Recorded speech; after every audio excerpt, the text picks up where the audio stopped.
రాజకీయాల నుంచి విరమించుకున్నాను, వ్యవసాయం చేసుకుంటాను అని చెప్పినటువంటి సాయిరెడ్డి గారు ఆయన మీద వ్యంగ్యంగా ఈనాడులో ఒక పెద్ద వ్యాసం రాశారు.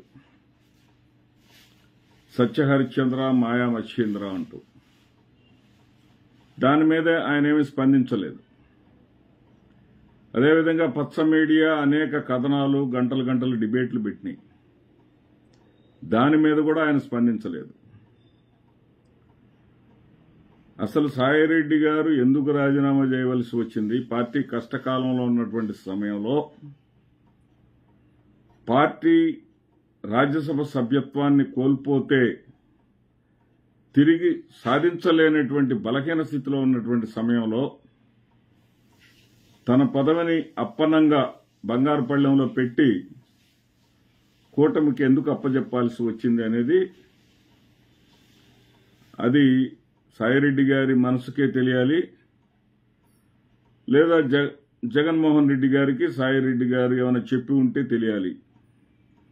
కానీ జగన్మోహన్ రెడ్డి గారు ఏదైతే ఆయనకు అవకాశం ఇచ్చున్నారో, 2 సార్లు రాజ్యసభ సభ్యుడిగా ఆయనకు అవకాశం ఇచ్చున్నారో, అవకాశం ఇచ్చినటువంటి నేతకు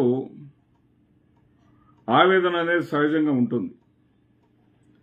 ఆయన కూడా కావాలని సాయిరెడ్డి గారి పేరు ప్రస్తావించలేదు.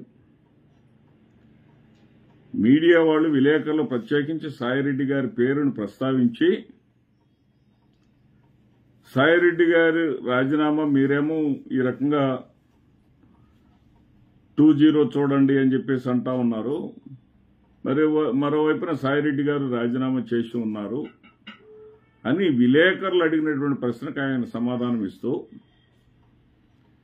ఆయన మనం ఈ రాజకీయాల్లో ఇవన్నీ జరుగుతూనే ఉంటాయి,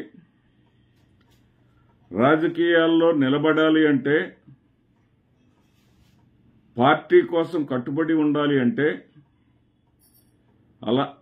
ఇలాంటి కష్టాలను ఎదుర్కోవాల్సి వస్తుంది. ఇలాంటి పరిస్థితులను ఎదుర్కోగలిగినప్పుడే పార్టీ కోసం కట్టుబడి ఉన్నటువంటి వ్యక్తులుగా మనగలుగుతాం. అంతకుముందు రాజీనామా చేసినటువంటి ఎంపీలు కావచ్చు, ఇప్పుడు రాజీనామా చేసినటువంటి సాయిరెడ్డి గారు కావచ్చు,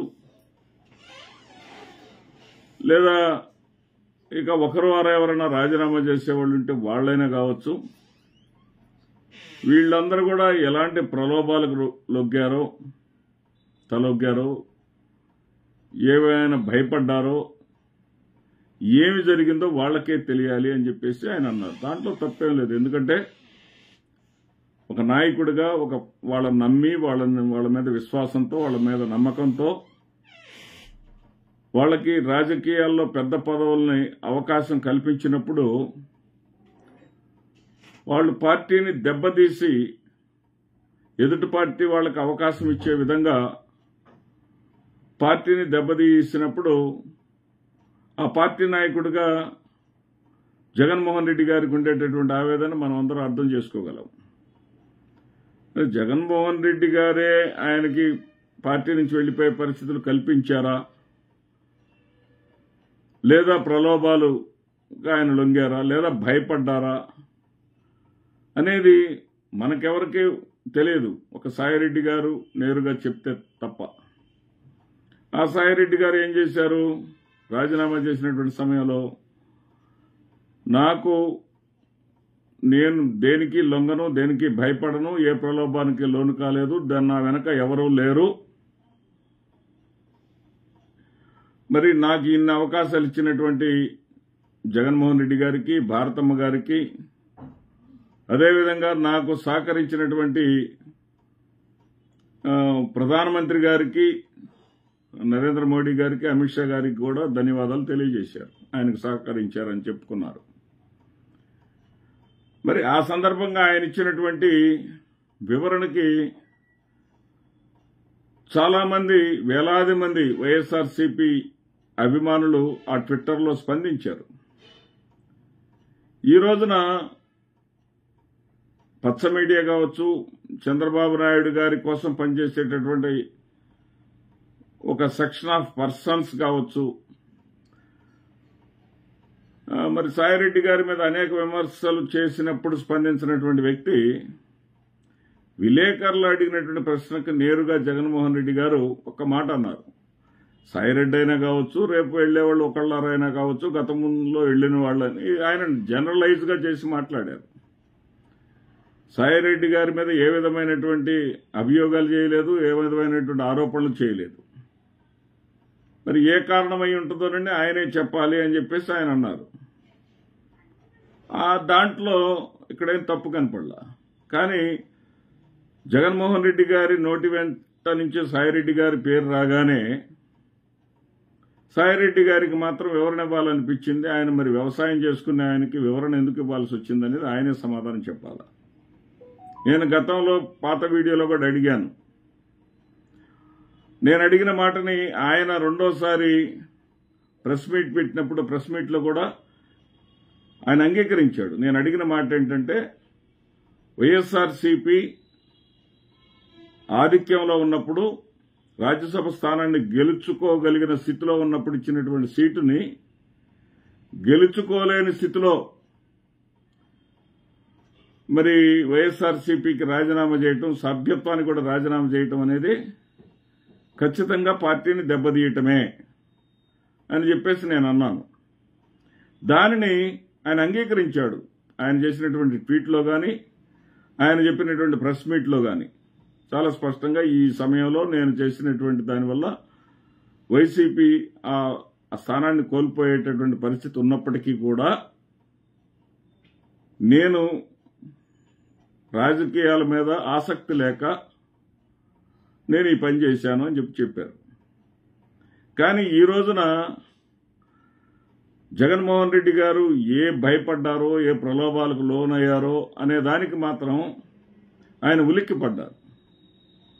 ఉలిక్కిపడాల్సినటువంటి అవసరమే లేదు. మీకు ఒక పార్టీ అధినేతగా ఆయన నమ్మి విశ్వాసంతో ఆయన ఇచ్చిన తర్వాత మీరు ఆయన అసక్తుడిగా ఉన్నటువంటి సమయంలో, ఆయనకు అండగా ఉండాల్సినటువంటి సమయంలో, ఆయన కనిపెట్టుకొని ఉండాల్సినటువంటి సమయంలో ఎదుటి వాళ్ళ బలాన్ని పెంచే విధంగా మీరు రాజీనామా చేసి బయటికి వెళ్ళిపోతూ నేను ఏ భయానికి లొంగలేదు, నేను లొంగేవాడిని కాదు అంటే మీరు విలువలు, విశ్వసనీయత జగన్మోహన్ రెడ్డి గారు చెప్పినటువంటి పేరునే మీరు ట్విట్టర్లో మళ్ళీ వాడే పదాలనే వాడారు. విలువలు, విశ్వసనీయత ఉన్నవాడిని కాబట్టే నేను ఎలాంటి దాన్ని ఆశించకుండా పదవీ కాలం 4 ఏళ్లు ఉన్నప్పటికీ కూడా భోగాన్ని ఆశించకుండా, అంటే దాన్ని రాజకీయంగా దాన్ని ఉపయోగించుకోకుండా నేను వదిలేశాను అని చెప్పేసి ఏదో మీరు చెప్పటం అనేది అర్థం కావట్లా ప్రజలకైతే. ఒక రాజకీయ పార్టీగా వైఎస్ఆర్సీపీకి 4 సంవత్సరాలు ఉన్నటువంటి పదవిని వైఎస్ఆర్సీపీ చేతిలో ఉన్నటువంటి పవర్ని మీ చర్య ద్వారా తీసివేసి, తొలగించేసి, వైఎస్ఆర్సీపీ స్థాయిని తగ్గించేసి మీరు నేను విలువలకు కట్టుబడి ఉన్నాను అంటే దాన్ని నాకు అర్థం కాలేదు. నాకే కాదు, ఏ సగటు వైసీపీ నాయకుడు కూడా ఇక్కడ ఒకటి గుర్తుపెట్టుకోండి, సాయిరెడ్డి గారైనా, ఈవెన్ జగన్మోహన్ రెడ్డి గారైనా సరే, వైఎస్ఆర్సీపీ అనేది ఒక రాజకీయ పార్టీ, పేద ప్రజల ఆర్తనాదాల నుంచి వచ్చినటువంటి పార్టీ, బడుగు బలహీన వర్గాలు ఆశాజ్యోతిగా ఉండేటటువంటి పార్టీ. ఆ పార్టీ పరంగా మీరు ఆలోచనలు చేయాలి కానీ మీరు వ్యక్తిగతంగా వచ్చినటువంటి ఆలోచనలను ఆ పార్టీకి నష్టం చేస్తూ మీరు తీసుకునేటటువంటి చర్యలకు, మేము విలువలకు కట్టుబడి ఉన్నామని చెప్పేటటువంటి మాటలకు పొంతన ఉండదు. ఇది సబబు కాదు. మీరు ఏ పార్టీ విలువలు పాటించారో, కార్యకర్తలను ఎంత చక్కగా ఆదరించారో,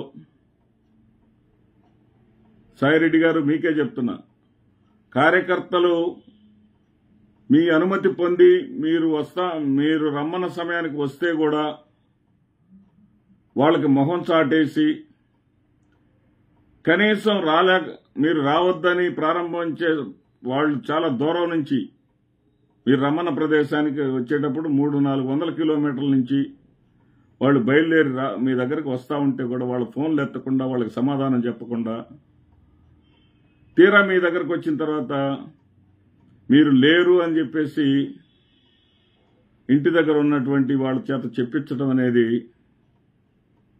చాలా అనుభవాలు ఉన్నాయి.